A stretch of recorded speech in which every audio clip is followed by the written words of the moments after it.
தும்மை காக்கிருந்த கோரமே உகி டப்பரண்டத்துக்கு இருந்துக்கு உகி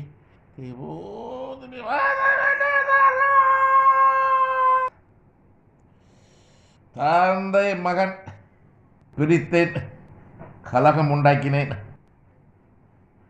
அவர்கள் இருவருக்கும் விரோதமாகவே நான் என் கரத்தை நீட்டிக் கொண்டிருக்கிறேன்.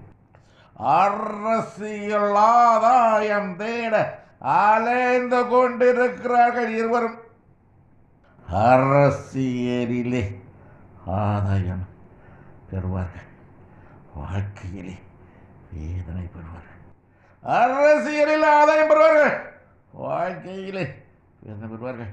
அரசியலில் ஆதாயம் பெறுவார்கள், வாழ்க்கையிலே அவர்களது குடும்ப வாழ்க்கையிலே வேதனை பெறுவார்கள். உறுதியானது.